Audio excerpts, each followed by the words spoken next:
Well, bring it in. It is our NBA Finals Edition show.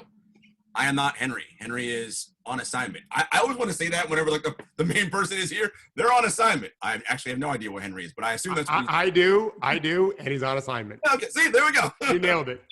You nailed it. And of course, I have Coach Thorpe here. Coach, how are you? I'm doing great. Disappointed that you were just telling me that I'd read that Dragic and Adebayo are doubtful. I don't think the Dragon, like, we're not going to see the Dragon anymore unless he comes back as a zombie like Game of Thrones. It's Adebayo has a chance. Like, we might see him again. Yeah. And I'm disappointed because I would have loved to see a full-strength Miami respond after what happened last night. Yeah, and that's a perfect place for us to start, Coach, because I want to look specifically at the Heat went up 25-12 early in the first quarter. Things were looking good for them. They didn't seem to have any jitters or nerves about being on an NBA final stage. Then the Lakers come back and make their run, but the quarter ends, and the Lakers are only up 2 or 3 at the end of the first quarter. And I was like, all right, the Heat know what's going on. Like, they just got a punch back from the Lakers. It's a natural end of play, end of the quarter. So they'll come back second quarter, and now, like, everybody's got a lather worked up. The game will start. Well, they seem to be stuck in I don't know where, and the Lakers just kept pressing them defensively. And there was a level of urgency the Lakers had on defense that the Heat just didn't have. And I know you want to go into specifics about what was going on with the Lakers defensively. Yeah, well, just to pick up initially your point on the urgency part, I completely agree. There was a possession. I thought it was the first or second of maybe 3 Heat zone possessions defensively where Anthony Davis had the ball at maybe 27 feet, 28 feet right in front of the basket, way out in front of the basket. And Jimmy Butler was kind of guarding him some, which made no sense. He's not a threat to shoot from that distance. And they're in his zone.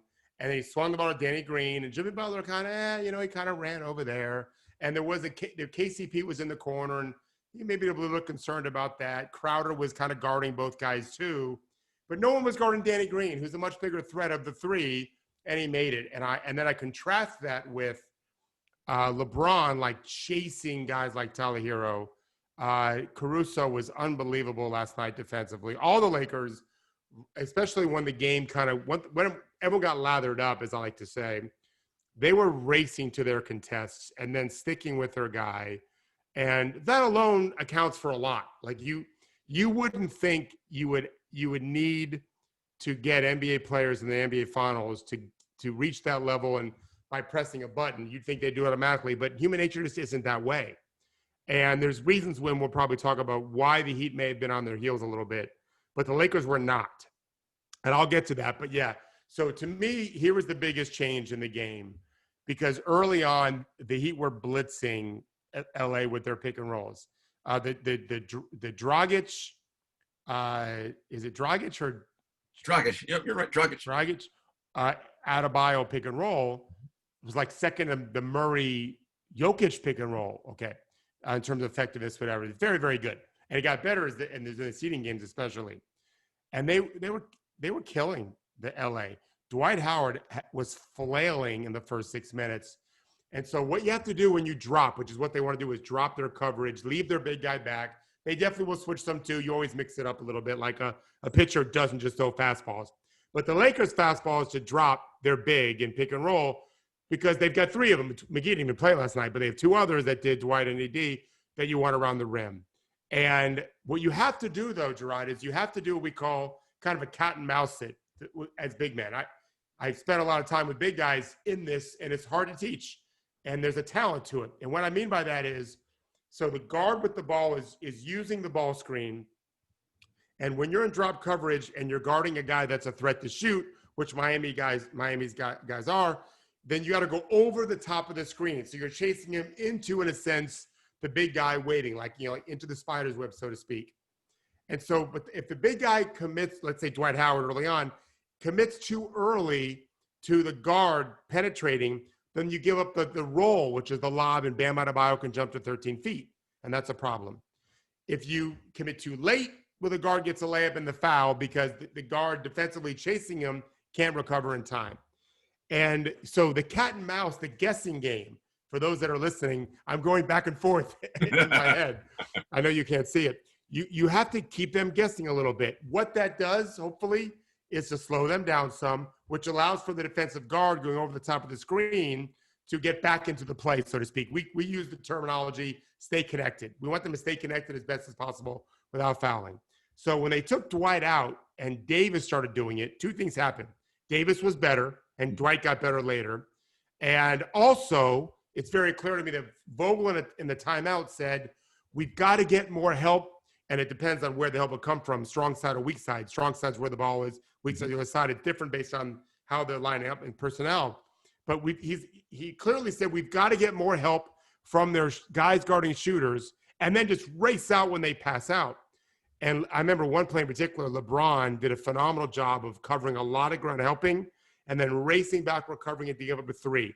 So when I and I've written this for the Lakers, I might have even written it the other day.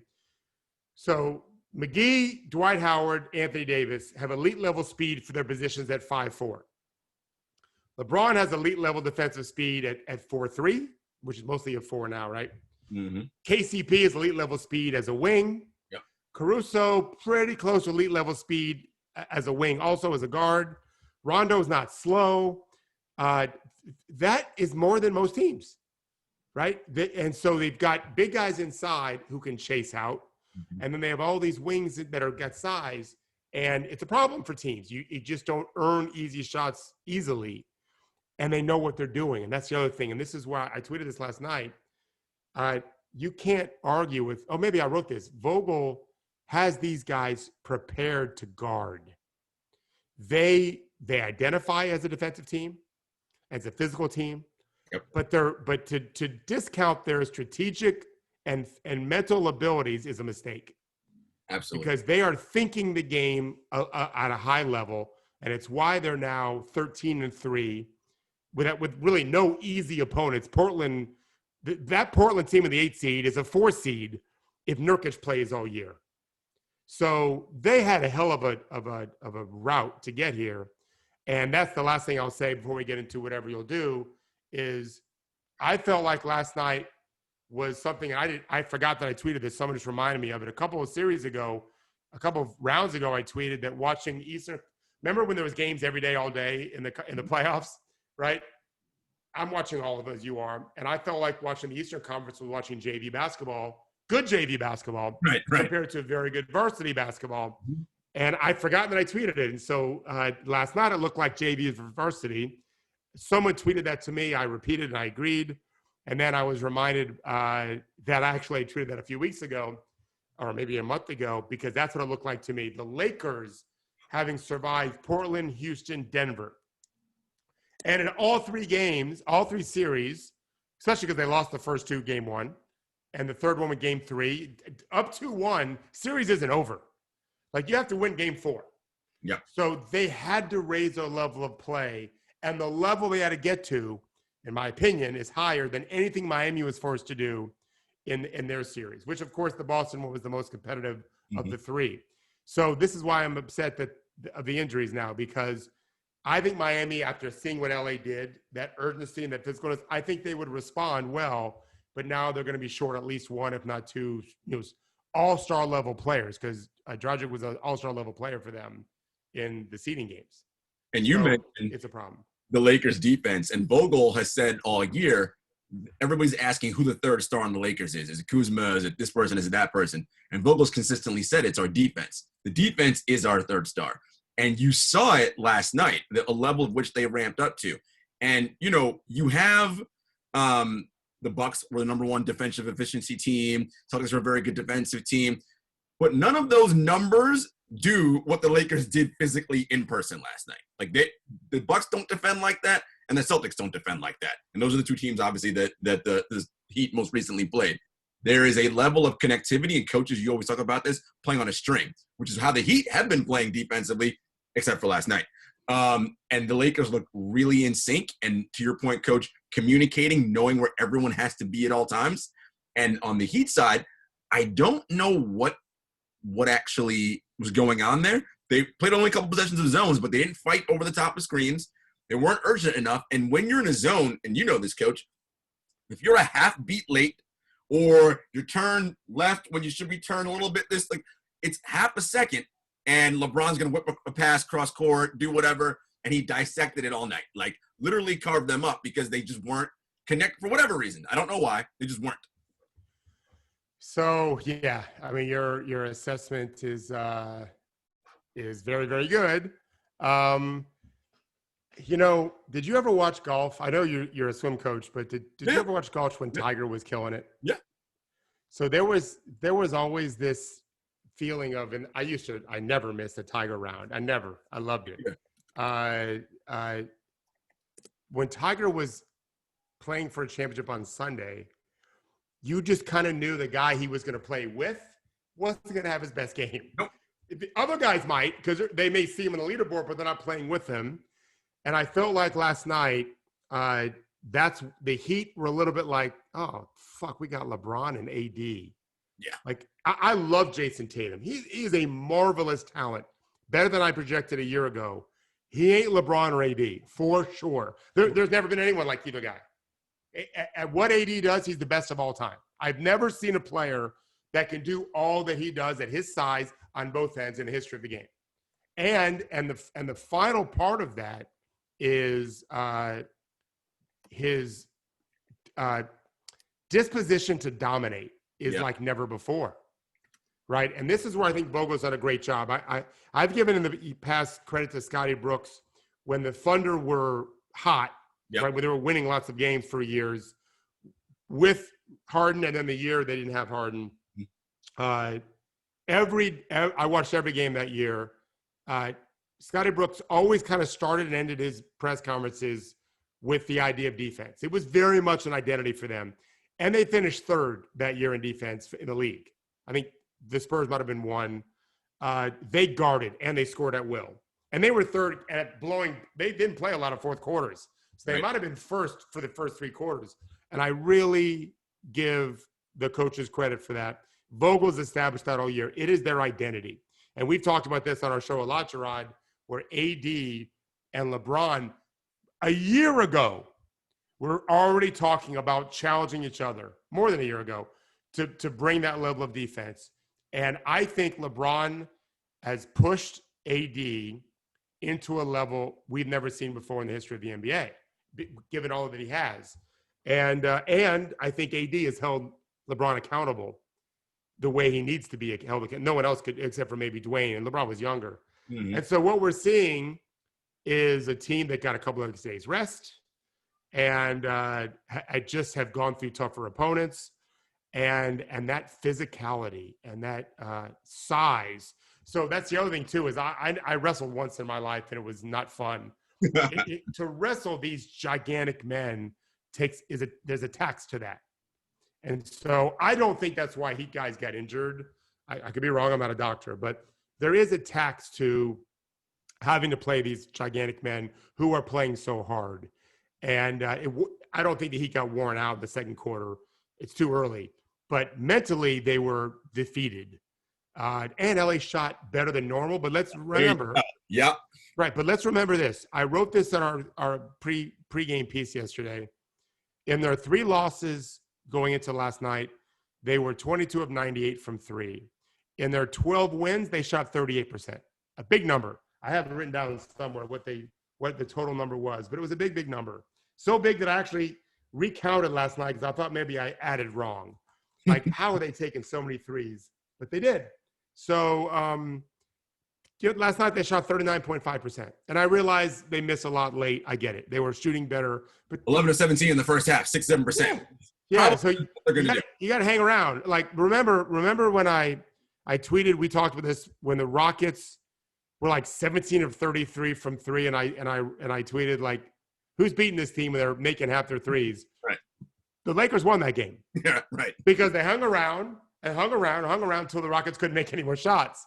Well, the Heat didn't do that. You have to stay connected, and I think it's the injuries for sure. Although there is a silver lining, and Kendrick Nunn has been really good this year. He just didn't play in the playoffs. He had COVID, whatever. But it's too bad that they're missing the Dragon now, because with Dragon and Nunn now, they'd be a little deeper than just 7. It's too bad.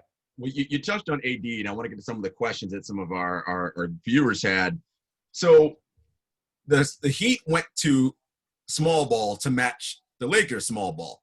Well, of course, the Lakers small ball is not really small ball, right? Because their 4 is 6'9" and their 5 is 7 feet tall, right? So they're not quite small. Yeah, and it's LeBron and Davis. It's not right. just 6'9", 7'2". It's LeBron and Davis, right? Right. And so Andre Iguodala and Solomon Hill as your backup 5s, not going to work against that lineup. So now everyone's saying, okay, are you going to go ahead and go with Myers Leonard? And I'm like, I don't know that helps them any because, okay, he's taller, but he's not very good. So I don't know how he's going to stop that situation. What are some adjustments the Heat can make when the Lakers go to their small ball lineup? So well, you're right about the small ball to begin with. It's not small ball. Smaller ball is what we should call it, right? Here's what I think. I think that the Heat have no shot in game 2 without those two guys. So playing three-dimensional chess, I would suggest what can you do in game 2 to help you win game 3, which is all that matters. Not 4, 5, 6, and 7. If you're down 2-0, you just have to win game 3. That's it. Nothing else to think about, right? So to me, and there's a catch to this. By no means am I suggesting this is a short thing. You should try to ramp up the pace considerably. Play Jones more. Play Nunn more. I tell you what, they're not tired. Right? Yeah. Those dudes haven't played in a while. Play Myers Leonard some. Never let him go inside the three-point line to shoot threes. Zone up when he's in the game if you need to. Trap more. They did trap. They trapped. I thought they had a good plan to start the game. The problem is LeBron James isn't just this mega talent, athlete, skill guy. He's also the smartest guy on the court. So and we'll get to this in a minute, where they just were so patient. The Lakers were just so patient in the way they played. So if I'm the Heat, this is one idea. I would try not to have them be patient. I would really be super aggressive, show full court presses, show half court presses, half court traps, doubling at different periods, what they're doing, whatever. And just try to wear them down, almost like a rope-a-dope. Lose by 30, but hell, they played LeBron and Davis up 20 last night. So try to stay connected long enough to make these guys run more, shoot a million threes. And again, they've dealt with the Rockets, but they've got better shooting than the Rockets with Hero and certainly with Robinson. Muck the game up that way, faster, not slower, and don't play Jimmy Butler too much. And hope to keep it close. Even if you lose by 30 and force those guys to play, or 40 even, and play a decent amount, maybe they'll get overconfident. Again, the whole idea is just what can you do to win game 3? Because I just don't think they're going to win game 2 without those guys. If they have those guys, it's different. So the other thing they can do is they just almost didn't play any zone. Mm-hmm. They can play both man and zone, more zone, and pack it in more. Yep. And think to themselves, they might just be like the Rockets were that one game where they made 17 threes early. Start out 11-17, maybe they'll miss the next 25. Right. But you're not going to beat them playing square. They're just too good inside. This is the best team in the league at paint scoring, right? Lead the league in dunks. Led the league in dunks. So I would contract their – I thought Miami would win 2 games in this series doing just that. Contract the defense. LA just can't make shots, which we've seen 3 times in the playoffs. And those games I thought Miami could win. And then I thought maybe there's a chance, even though I picked Lakers in 6, maybe there's a chance Miami just has one amazing shooting night and gets enough of a margin it can hold on the way LA did last night when they blew it out with those injuries. Remember, Dragic gets hurt with 9:05 to play in the second quarter. It's a I think 1 or 2 point game. It's a 1 possession game for sure because I looked it up. That's when he got hurt. He stayed in longer, but he did nothing. He was limping. He couldn't run. That's when the game was decided. It was a 1 possession game after 15 minutes. Then the next 13 minutes they lost by 30 points. Yeah. Game over. First 15 minutes, 1 possession game. Next 13 minutes, 30-point game. Game over. Dragic being out is what did it. So Dragic. So either way, it's going to be a hard thing to do. But that's what I would like them to see is think about is what can we do to get us more ready to beat them in game 3 and getting them tired the way Ali did George Foreman. I'm a big boxing fan back then. Would do it. You mentioned defense for the Heat. They can play more zone. As we said, they only played 2 possessions of zone last night. 2 or 3, yeah. Their lack of urgency fighting over the top of screens. When they play their zone and pack the paint, they're still going to have to come out and get late contests on those threes. And to your point, the Lakers have, regression to the mean games. 11 of 17, 7%. But then second half, they didn't shoot it as well. To your point, can they hang around so that you're not down 30? If you're still 5, 6, 7, 8, 9, okay, fourth quarter, you got a chance to make things happen. If you are also Miami and the Lakers, particularly when you're in man, and LeBron, as you said, he's so patient. He waits and he's hunting, right? Oh, where's Tyler Hero? Got him. Where's Duncan Robinson? He's looking for specific guys to get on him so he can go do what he wants to do. If you're Miami, how are you protecting yourself against those two guys getting isolated on LeBron James? Okay, I'm going to take your second question first. All right. Everyone is talking about the hunting. I watched all of his possessions today. It's a myth. Okay. You know what the best defensive matchup was last night for LeBron? Jimmy Buckets. 3 possessions, 7 points. 3 for 3 from the field. 3 and 2 twos. He blew by him like he was a tissue paper guy. All right. LeBron didn't give a fuck about anybody. Fuck that. Like, he ain't worried about who maybe Iguodala in his prime. Maybe. I've been helping players deal with LeBron since 2003. He don't care. It's ridiculous to think that he does. That doesn't mean he didn't ISO Hero 3 times. He did. You know how many points he scored against Hero one-on-one? 0. Now, he got to the rim. He just missed the shots. Iguodala blocked one. He kind of took a weak left-hander at one. He did score on Duncan Robinson. He kind of semi-posted him, and that was pretty easy. He probably should hunt Duncan Robinson more. But it's almost like beneath him. It's funny, Jarod. It's almost like beneath him. Like, he doesn't care. Like, he's scoring against anybody, even though he can't like he used to. And even his 9 assists, I looked up every assist too. Very few came that way. So I think the more important factor is the patience part, because the Heat were doubling, and there wasn't a particular trigger point that I could see. There might have been. I just didn't see it. In fact, I think sometimes they doubled too much. I think there were times they ran away from guys and shouldn't have, because LeBron wasn't murdering people one-on-one. Older guys tend to get lathered up even later. And if he doesn't get fatigued, which last night he really didn't, he was better off. The game was over at that point, and he was better scoring one-on-one. He's not jumping like he used to if you give him free access, he's a marvelous jumper still. Like, I don't know if you saw the reverse dunk he had when the clock was stopped. That was amazing what he did. He had also the double pump dunk. That was the zone possession. When he cut to the rim and got the sweet double pump dunk, that was against a Heat second half zone. Maybe the only one they played in the second half. Miami wants to keep him guessing for sure. But what the Lakers did offensively was they knew they had 2 guys that Miami is going to want to shade extra to. So it goes back, Jarod, to the Steve Kerr line of getting the first domino to fall. So let's play 4-on-3. Let's draw 2 to the ball, whether it's via pass, penetration, right? Be pass or penetration, and then move it quickly. And now we're playing 4-on-3. The 2 guys suck on LeBron or AD because they doubled AD also, and they'll play 4-on-3 everywhere else, right?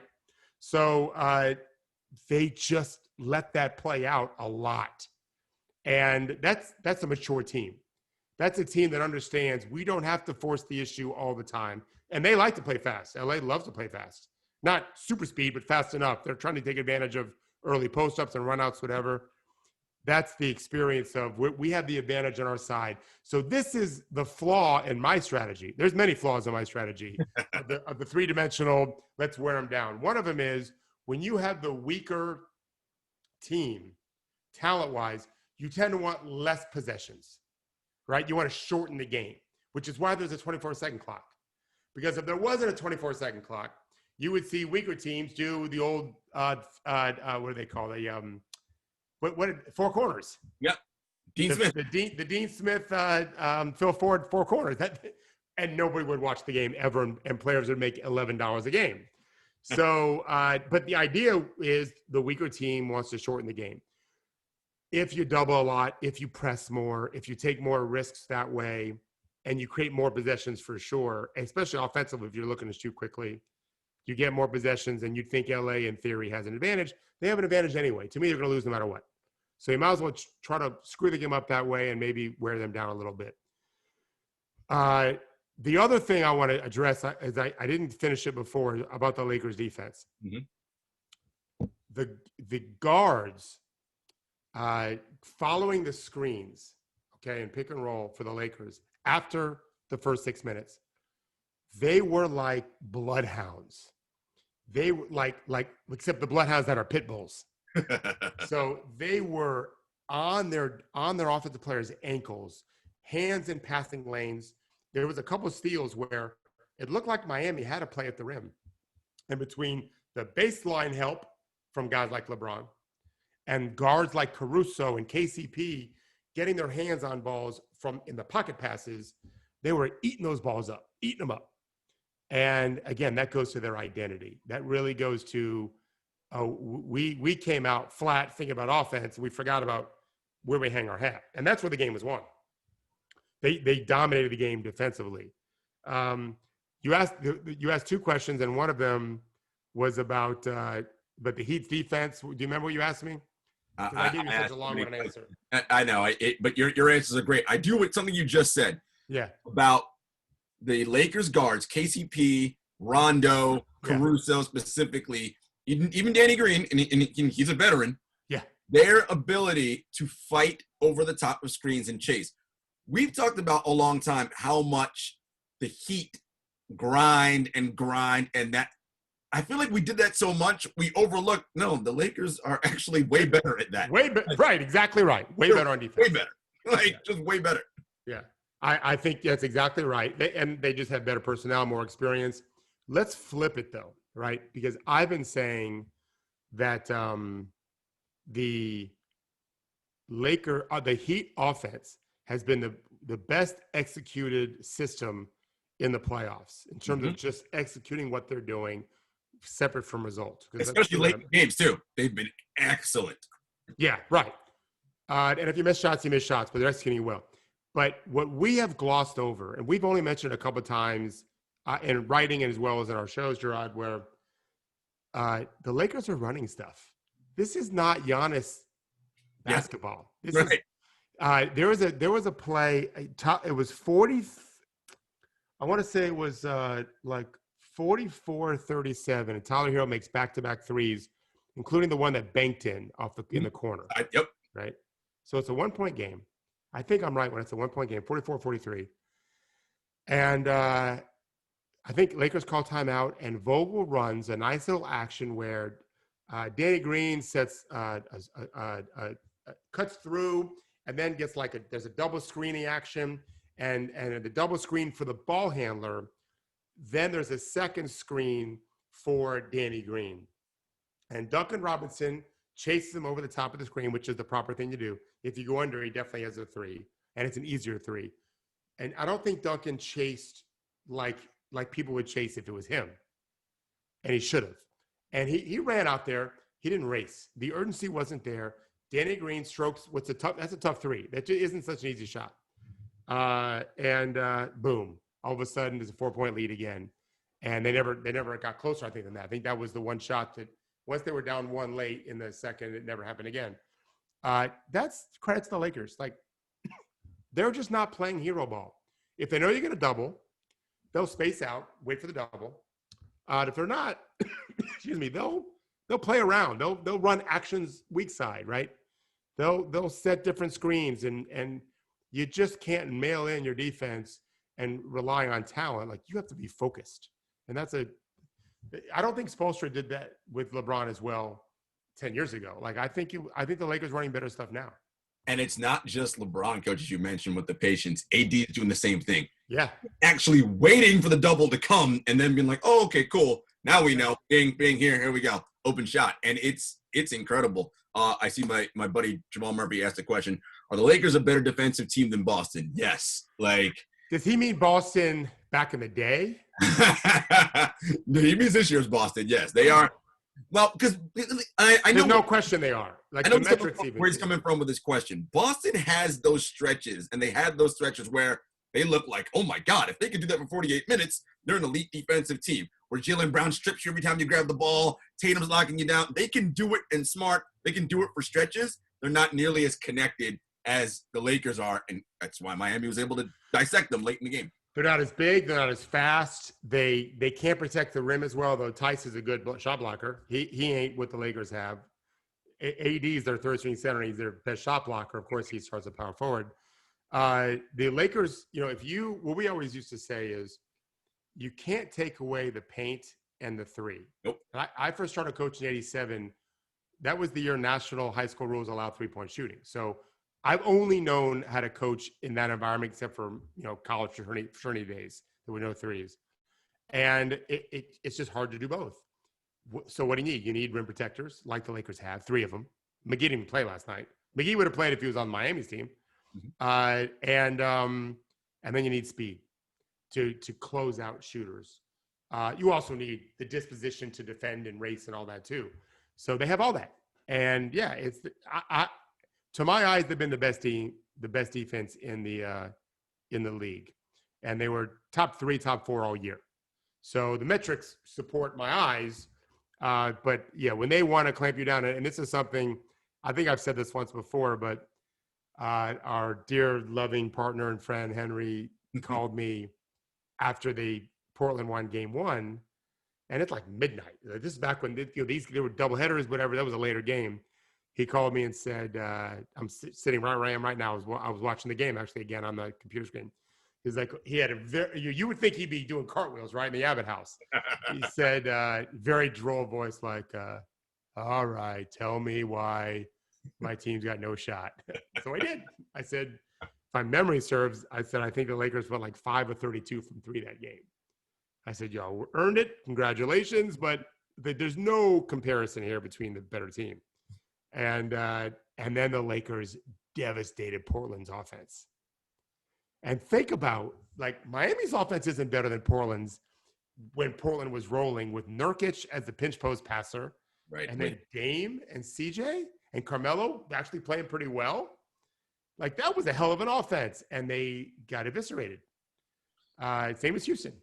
So they've been doing this for a while. Speaking of offenses, so if you're the Miami Heat, they run essentially the Warriors offense, right? That multiple action movement going on, which the idea, and as we know, and as you always say, Coach, the idea with ball movement and screens and all that, player movement and screens is to get the defense thinking, right? Yeah. The other advantage it is when you have older defenders is to get them to chase and run around so they get tired, right? Can they do more with Duncan Robinson? Because, I mean, he didn't really score well last night, but I don't think he scored at all. He ran like he normally does, and guys were chasing him. Will that have a build-up effect later in Game 3? Damn it, sick of chasing this dude around for the last 3 games. Do those tired legs help Miami out? Can they do more with what they're doing with him and Tyler? You can probably move Tyler around a little bit as well and get guys chasing them to open things up for Miami. I think it's a fantastic idea. I do think they need to do more of that. They got to generate scoring from somewhere, and we know Duncan can make 7, 8, 9, 10, threes in a game. And I don't think he scored last night. I don't remember the box score, but I don't think so. So yeah, I think they should. I also think it does have a fatigue effect possibility by chasing those guys around. Duncan can get a shot off against most guys. The Lakers guards, there was a couple possessions where Caruso, where the Dragon was coming off, he was kind of like, I call it second box jumpers. He's coming off screens, getting in the middle of the floor, and Tyler Hero too. And Caruso was able to chase him and then make the perfect contest without fouling, which, by the way, we should mention. Yes. I wrote in my piece before the game yesterday, the Lakers foul a lot. It's the consequence of the physicality they're bringing. And I don't like fouling anyone, but it's worked for them. I certainly can't second guess them. But they didn't last night. They were really under control, disciplined, and yet they played really, really hard. So human nature is what it is, right? We all think that, let's not say we all think the series is over. It's not looking great for Miami. But certainly we think it's going to be tough for Miami to win Game 2 if the Dragon and Bam don't play, right? That'd be a great cop show. Bam the Dragon. Dragon and Bam. Bam the Dragon, yeah. And they're great guys, great characters. LA might also, like, I know LeBron and Anthony Davis are saying the right things. We haven't done anything yet, whatever. Great. But humans say shit all the time and don't follow up on it, as you damn well know, whether it's government officials or the rest of us. They know that Miami is reeling right now. Unlike you won't. Well, you're not that young, actually. You just look way younger than you Right. are. I'm not that young. There was a famous Memorial Day massacre. Do you remember this? Yes. So I'm a Lakers guy. So Magic Johnson's my favorite player ever. I love the Lakers since my dad saw Jerry West play in college at the Citadel when he was at West Virginia. So I just love the Lakers. And that was a terrible, terrible, terrible, terrible, terrible day. And the Lakers won the series. They did. Now, the difference is they had Cap and Worthy and Magic and Pat And Riley. all of them respect. And no one was hurt. So Miami doesn't have any of those guys. Udonis will rally him up. Butler will rally him up. But you still got to have some talent to beat the Lakers. Okay? This Miami Heat team, this one that plays this next game without Bam or the Dragon, like they're not beating any of these Western teams in a playoff series. Let's get this straight. That's not Portland, not OKC, not Houston, not Utah, not Denver, right? Not the Clippers or the Lakers. None of them. They need all their guys to beat those 8 teams. And so it's going to be hard to rally up. But to me, the fighting thing is let's try to wear these motherfuckers out. Let's see if we can't get going. Maybe, who knows, they get cold. And we'll just have to clean them up in game 3. You're still trying to play to win, of course. But it's going to be hard to bring that spirit for sure. If you are LeBron and the Lakers, yeah, Anthony Davis, I think it was the third quarter last night when they really started to stretch and flex that lead. He's yelling, "It's over." I'm like, I don't get this game is over. I don't know if this series is over, although it might be, especially if Bam and Dragic. And Dragic definitely, I don't think he's got. I think he's done. It's the tear in the plantar fascia, so I highly doubt he plays again. Yeah. Bam, but then now you have a limited Bam, right? Like 60%, 70% Bam. Not 100% of him against AD. Wait, I remember your question. Your question was about the Heat offense and what else can they do because they play like the Warriors offense. Yes. Very good question. Yeah, and I just had forgotten it. So, yeah, they have no choice to do that. They can't generate points on their own. The space, what made the Warriors, the Cuisinart, as Henry liked to call it, so effective was it's a brilliant construct which took really Petey Carrill's offense from Princeton, modernized it, and then gave it KD and Steph Curry. Right. Well, I'm just going to say, if you have KD, Steph Curry, and Klay Thompson, that makes that offense impossible to stop. Right. And so that's what they had. So Miami's got a lesser version of that, as anyone would. But it's effective, and early on it was effective yesterday. They have no choice but to do that. And Myers Leonard isn't the player Bam is with the ball, but he can shoot. That might help a little bit because he can shoot. You've got to try to take advantage of a laziness that LA might have, thinking that they're going to cruise a little bit. Yeah. Dribble handoffs are hard to guard. Lots of dribble handoffs. Set up for backdoors. I don't think they got a single backdoor bucket last night. Not one. And the offense is designed to get some of that. The thing is, the Lakers don't have to really deny anybody. And so it's not easy to get backdoors. You're not denying people. The Lakers, this is the easiest way to put it. The Lakers were never in a pinch, other than when they're down 23-10. They were never panicked. They weren't even that nervous then when they were down. So they were like, okay. No, and that's a sign of good coaching and a good franchise and good leaders. And so that's why they didn't make those they made some dumbass mistakes, but they were aggressive mistakes. Like Rondo had a dumbass play where he kind of pushed the ball and AD was trying to seal Bam, and Rondo forced the pass. He threw it 13 feet in the air. Bam can get there too. And it was a turnover. But those were aggressive mistakes. They weren't panicked mistakes. And Miami made a bunch of those on their end.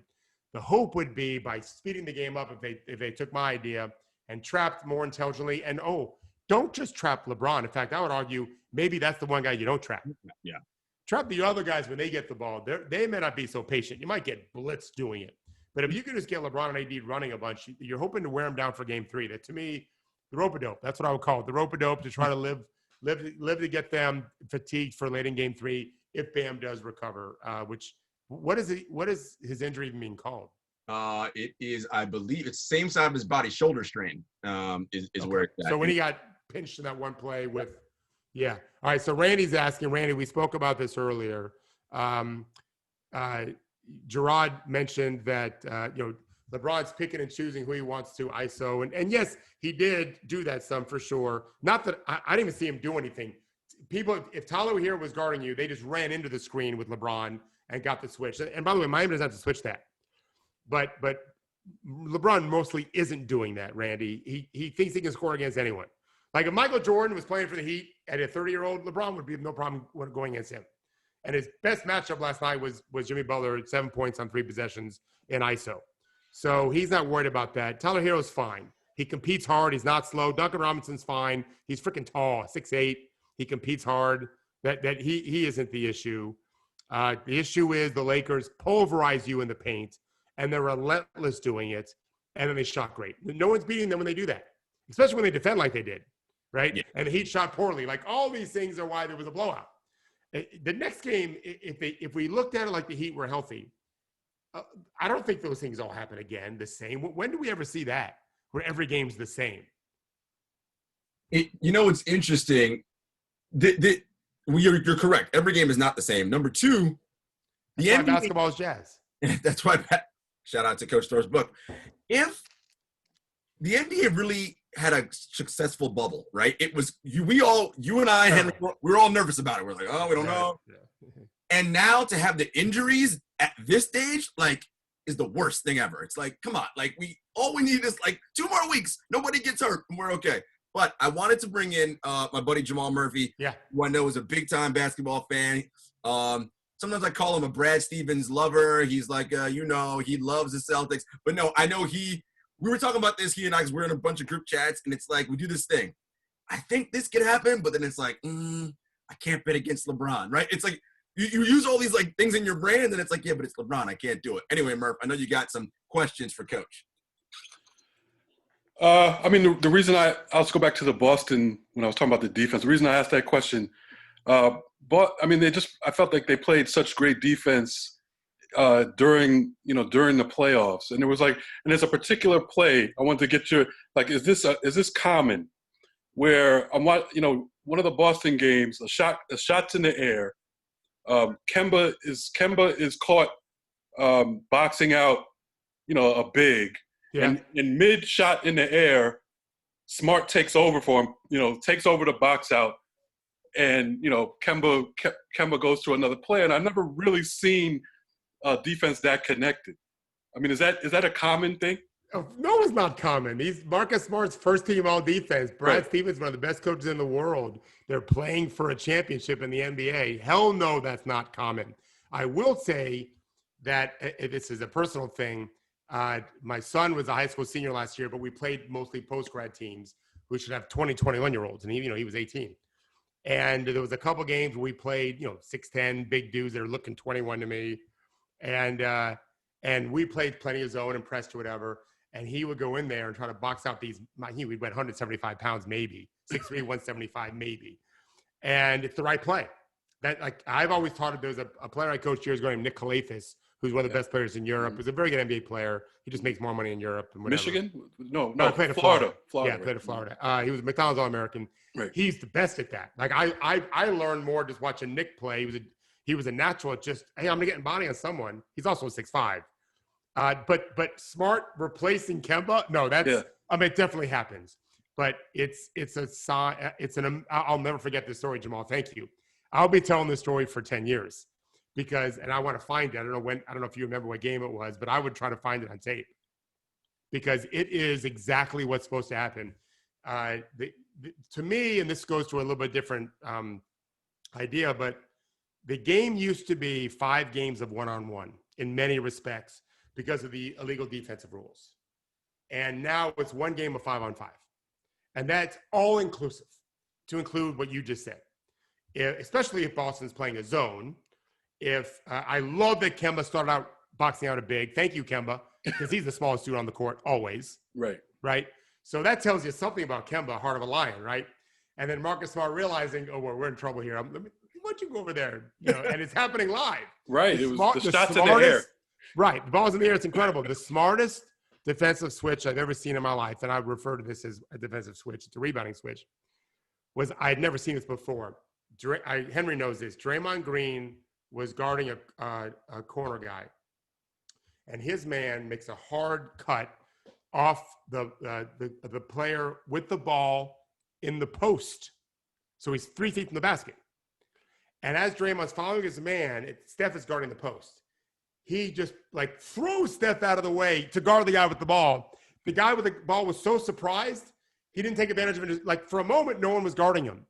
But he was so surprised that quickly Draymond did it. He ended up doing nothing. Right. That is a rapid microprocessor going on in Draymond's brain. I had never seen that before. And I have not seen too many of this box-up thing you're talking about. But you do see a lot of this, by the way, guys, because the league is switching so much more. You're seeing lots of switches within possessions off the ball. So I think sometimes, for example, LeBron will create a switch for later in the possession so he can post up, not even the same possession where he's dribbling it, and you know it's coming. He'll also do it to try to create a different matchup for who AD is going to have. The next play will be who's going to be guarding AD, and that becomes an advantage. So what will happen is when you get off the ball with the matchup you like offensively, the other team, if you don't get it to them right away, the other team will cross switch on the other side of the court and that's all talking. Right. And that's one of the benefits right now of not playing in an arena. It's quiet. That's true. So you're able to talk through that more. Coach, you talked about switching, and obviously we know we're in a switch-heavy era. Like everybody switches everything. What are some of the dangers, though? I mean, obviously the obvious ones where you get on a cross match and you're screwed, right? Like a small and a big, whatever, and it's like, okay, now I'm done. But it's not just saying I'm going to switch. Talk about how a team has to be connected to understand what your roles and responsibilities are on a switch. So the first and most important aspect of the switch is when are you switching, okay? Because if you screw that up, all else fails. And so what all offensive players like to do when they know a team, I should say smart ones, they know a team's going to switch, is they'll refuse the screen. So do you switch then? So you'll see mistakes every game where it looks like they're going to use the screen, but they don't use the screen. That's what we call refusing the screen, denying the screen offensively. Well, you're still supposed to switch. The answer is yes or no. It depends. Every team has rules. Like the team I coached for years, my son, we had rules. Other team, we saw different rules. And if they did a poor job of that, I would literally tell our team, stop using the screens. Keep refusing them because they're fucking up their switching, right? That's a read you would make as a coach. So that's step one. The challenge of switching, besides that, is you have to have a massive amount of information in your brain to how to defend each guy.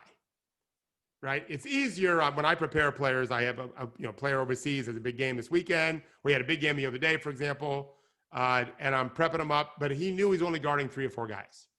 So we could do a scouting report on 3 or 4 guys in Spain. The team he was playing was from France in the Euro Cup. I didn't know any of those guys. I'm watching tape. I don't know what I would do if I had to give him 11 guys to worry about. Yeah. Right? And for the NBA Finals, you want to have a massive amount of data. You can't just kind of play square and hope for the best because every game is so important. So that's a really big issue. And then you have what we call slipping screens, where you look like you're going to set a screen, slip to the basket. That's an issue too. And then, of course, the other part is when you switch and you get the bad matchup. And this is where the Lakers did so well. Remember, Jarod, a couple weeks ago, I talked about how the game's got 2 heartbeats. Mm-hmm. And the veteran players play on the second heartbeat. Yep. I mean, that's all over the place if you're watching. The Lakers are all second heartbeats, except when they don't need to be. Like if they're just reading it perfectly the first time, that's experience too. And so when you're switching, the team that's more patient, playing second heartbeat, third heartbeat, they're searching it out a little bit and they're exposing. And it's not just taking advantage of the white dude, which people always think. And there's plenty of that. Trust me. I watched all of J.J. Redick's rookie season. I felt so badly for him. I didn't know if he was just because he was white or white and from Duke, or white and from Duke and a brash, arrogant motherfucker. He has T-Rex arms too. Like he's not, not long this way. So, but I would tell you, and I've talked to JJ about this in the locker room once before. Like that fucker guarded for a long time. What JJ realized is, and this is where Tyler Hero needs to realize it because he's weak. So it's not that you're white. Plenty of white dudes can move their feet. It's that they're young and weak. And so Tyler Hero is a 20-year-old. Come on now. Get your weight up. Right. JJ was 22, but still weak compared to these grown men. So what JJ realized is, well, at least I can learn how to be a great chaser. I remember watching him chasing Ray Allen off screens Good doggedly. Lord. Doggedly. And I thought then, well, JJ knows what that's like because he's normally that guy in offense. So he became a good off-ball defender. And then you get strength, you learn how to play on the ball as you get some experience. This is what the Heat are going to have to – you can't just flip a switch. Right. Like the Heat can only get to where they're going to get to based on the 3 teams they've played. I'll tell you this. If the Heat were guaranteed another series healthy after the Lakers series, unless it was against the Clippers, they'd be better. Because the Lakers are going to force them to a level of intelligence and thinking and toughness that they haven't seen. The problem is they don't get that chance. This is it. There'll be no more games after this, right? Except for on NBA 2K. So I think that the Heat, that's one reason why they play zone, by the way, too. Yes. Is that they mask some of their – Duncan Robinson is weak. He's not a terrible athlete by any stretch. And he's tall, but he's not strong. And the Lakers are just so – there's a toughness about them. This is not your Magic Johnson, Kobe's teams, I don't remember them as much. They were not weak, right? I mean, they had Shaq inside. They had Shaq. And the later teams were, Kobe made them tough, right? Like, yeah, Pau Gasol, Andrew Bynum weren't the world's toughest guys. I mean, Christ, Pau's becoming a surgeon. I love Pau, but he's a surgeon for crying out loud. Coach, one of my favorite things you say is, and you know where I'm going with this. It's about playing and reading the game. So I love that quote. Just say it. Yeah. So younger players, college players, rookies, they play the game. The pros are reading the game. They're LeBron. Like, he's the best of all time, except for maybe Magic and Bird that I can remember, where they're just holding the ball. And it would be so great to be able to put contrast into their brains, connected to wires, and be able to process what's happening in their brains. We can't do this right now. But he would hold the ball, and the supercomputer is computing. And he's playing chess.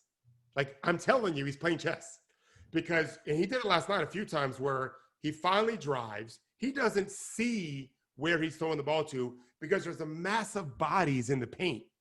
It's like Jordan, when Jordan played. They're all coming in. The difference is with Jordan, they were standing in Timbuktu before the play, but right. You couldn't crack the paint back then. You had to stick with your man. So you're running around like it's a circus, and then you got to run back out. And so the passing angles were easier to see. LeBron, it's a mass of bodies. And he just throws it. He knows he's already seen it. He's already done the play in his head the way Bill Russell used to always say. Bill Russell used to say, he used the term movies. He would say, I just play the game as movies in my head. I read that long before I became a coach. And when I started really coaching seriously, if I studied enough, the movies, now they're all movies in my head. I can just see it now. I can't do that for baseball, baseball, football, golf, hockey. Like, I can't remember what happened in hockey 11 seconds after it happened. Because I watched the Stanley Cup because my local team was in it. I don't know their names. Like, it's way too fast for me. But in basketball, people who've been around a long time can kind of read it like it's the Matrix. LeBron's reading the Matrix like no one has. Like I said, Bird and Magic are the only two guys I could see. But all the experienced players, that's what the second heartbeat is that they kind of know what's coming. Even Kuzma's gotten so much better. You remember that play late where Kuzma kind of got caught, and then he just had to drive to the rim, which is what young players will often do. When in doubt, go to the rim, fuck it, right? The fucking play, right? The hope play. Kuzma, and then here comes AD. Yep. And Kuzma's, boom. Exactly. Yep. I don't think Kuzma does that 2 years ago. He probably takes some bullshit shot, hope for the foul. and to give, this is Frank Vogel, but it's also the players equally, at least, give AD credit. If AD stays home, right, maybe Kuzma does take the bad shot. But the fact that I think all year they've been doing that. That's why they lead the league in dunks. It's not just, it was Dwight Howard and JaVale McGee, come on, or AD and LeBron. It's all the other movement too. So they're getting you in every possible way, plus offensive rebounds. So that the Lakers have matured into a much smarter team. They're excellent. Bilal, our good friend's got a question. Does chasing equate being a good defender on the perimeter? Yeah. Yeah, chasing without fouling does. Yeah, and chasing with urgency. So to me, you're right, Jarod. Words count. Language matters. So that's what you'll never hear in my gym. Like, I'm not going to say the word run very often. It's going to be race or sprint. I'm always trying to think of the right word to really kind of capture that spirit that you need to play. It's a competitive fucking game. That's why I like to cuss too. Like whatever buttons I have to press. Like and in our gym, we're not going against anyone. We don't compete in our gym except against ourselves because I can't risk injury. So that was different for high school. We play all the time, whatever. When I was coaching high school, so all of that language matters. So the Lakers aren't just chasing, right? They are doing it urgently. Like I do not want you to get this three off. I don't know how many threes that he took. Someone could look it up but. You think they took a ton. They were getting blown out the whole second half. And the Lakers, until the game was really decided, and then you heard LeBron say after the game, not happy with how he finished it. I think what he meant is, why the fuck did I have to play the fourth quarter? People think he's trying to pad stats. No. He's trying to pad rings. Yeah, he wants that. He wants that chip. I could be wrong. I don't have this on reporting. I'm just saying, like, I think he wants to not have to play the fourth quarter. It's be up 25. So quit fucking around, guys. Especially with the every other day format, right? Like he's like, I don't want to be playing 30-something minutes when I don't have to. Like, let's lock this game away. I do want to touch on this in our last few minutes. Yeah. We sort of exhausted the finals. Game 2 will be Friday. We'll see. So Shams has reported, Woj is reporting. It looks like all of a sudden Doc Rivers is the front runner for the 76ers job. Off the top of your head, I mean, we talk about the Sixers ad nauseum here, but what are your thoughts on that? Well, I don't know Joel Embiid, but I know that Doc normally comes into a situation with a good amount of gravitas, right? There's Joel Embiid, I don't think was watching basketball probably when Doc won a championship. He wasn't watching it or even born when he was coaching T-Mac in Orlando. But Doc has a charm, a charisma about him. And I think Henry was talking yesterday about maybe what his failures might have been as a family man, which is something in Florida we are aware of. His wife and son were raised in Orlando.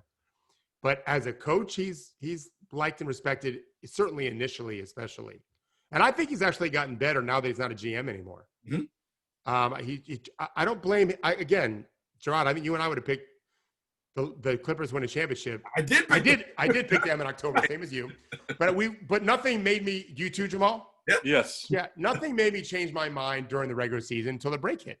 And then in June, when we wrote I just told Henry one day, I think the Lakers win the championship. He's like, why do you think that? Henry never just listens to you. No, he has questions. Yeah, he's fantastic. So he's like, why do you think that? And I told him, I just don't feel it's just a guess on my part, but it's instinct a little bit, but it's educated instinct. This break, I just don't feel the Clippers' urgency to stay connected the way I do LeBron's Lakers. And so if there can't be a team to overcome the dynamic duo, well, then the dynamic duo is going to win the championship. And the fact that I think they're going to be a connected team, and Henry's written about the OCD issues LeBron has, like, that doesn't play great in regular season. It's fucking great in a pandemic, which is what Henry wrote months ago. So I added it up and I said, yeah, I think they're going to win a championship. So, but I wouldn't have done that had there not been a break. So Doc is one of our best coaches. I don't think he's our best. I don't think he's in our top 3 or 4 probably. But if you look at tiers, he's no lower than tier 2. And I think he also has done a great job helping players play great. How he used Lou Williams was fantastic, and I don't think that's a terrible move. I'm a little bit. I'll say this: I wish more GMs would hire black coaches. Let's get that straight, or women. I'd be fine with either, quite frankly. I also wish they do hire more guys that weren't ex-players. Mm-hmm. I think that's a big mistake we're missing in our final minute. We got to hire guys or women that weren't great players. We do white guys. Why can't we do black guys the same way? Okay.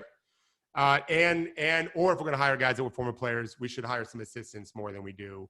But if we're not going to do that, then I'm glad that it's Doc and not Mike D'Antoni. Just be honest. And I think Doc potentially. I don't know what Philly's going to do because now the Embiid Simmons thing that's on the table. One of them can go. Both. Who knows? If Simmons does stay, can Doc get through to Ben and be like, look, dude, I need you to shoot. Like, I just need you. And Doc has a way, as you mentioned, that charisma. he can does. sell it differently than Brett Brown or anybody else, and maybe get through to somebody like Ben, because he's way too talented to be what he does right now. He needs to, because the East is going to be better next year, not worse. Boston's not going anywhere. Miami's not going anywhere. The Bucks should be fine for at least one more year, right? Toronto probably is going to be fine for at least another year. Right. The Sixers, and there's other teams. The Sixers, Indiana. The Sixers need to get right. Hopefully, I'm rooting for Doc, that's for sure. Can I ask a question about, as a coach, if you had a perimeter player who refused to shoot in games, 100% take him out. Take him out. Do you tell him? The only way to get to a player is either that or play him at center, which I think they should do anyway. Right. The only way you can get to a player is playing time. Right. So if he's doing it in practice, you got to take him out. If he's not doing it in games, if he's not doing it in practice, then you got to keep coaching him up in practice till he does it. But in this league, games are practices, and so if he's not willing to do it, I got to take him out. Yeah. Thank you, Coach. Thank you, Mark. Thank you, everyone, for joining us for our NBA Finals edition of Bring It In. Legal's going to get on me if we don't get out of here at 1. Be safe, everyone.